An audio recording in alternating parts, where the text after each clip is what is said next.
Bertie the bus was giving some visitors a tour of the island of Sodor.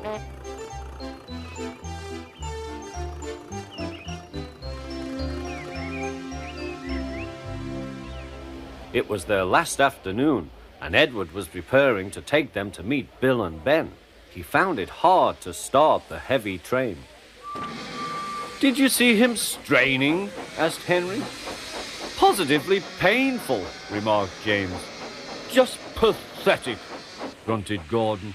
"He should give up and be preserved before it's too late." "Shut up," burst out Duck. "You're all jealous. Edward's better than any of you." "You're right, Duck," said Boko.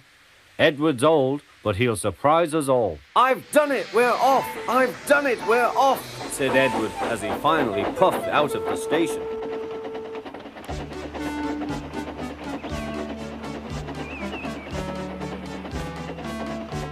Bill and Ben were delighted to see the visitors. They loved being photographed. Later, they took the party to the China Clay Works in a brake van special.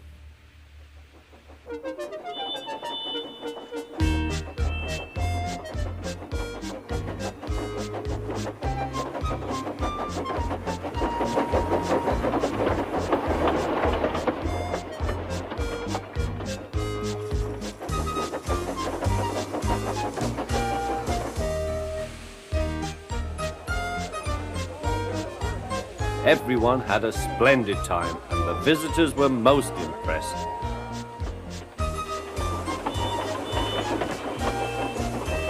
Then Edward took the visitors home.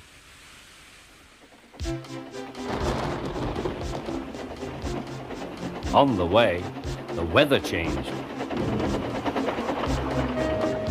Wind and rain buffeted Edward. His sanding gear failed, and his fireman rode in front, dropping sand on the rails by hand.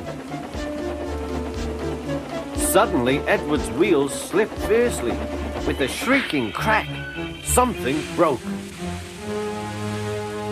The crew inspected the damage. Repairs took some time. "One of your crank pins broke, Edward," said his driver. "We've taken your side rods off. Now you're like an old-fashioned engine. Can you get these people home?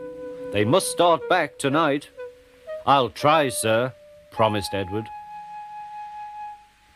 Edward puffed and pulled his hardest, but his wheels kept slipping and he could not start the heavy train. The passengers were anxious.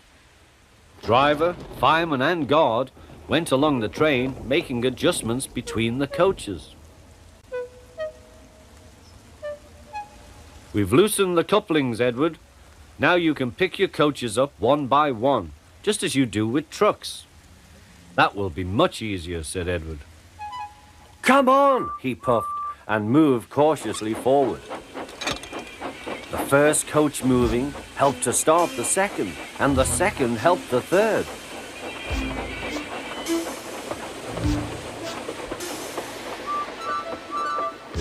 "I've done it! I've done it!" puffed Edward. "Steady, boy," warned his driver. "Well done, boy.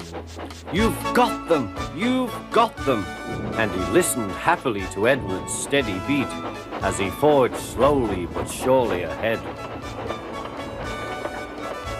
At last, battered, weary, but unbeaten, Edward steamed in.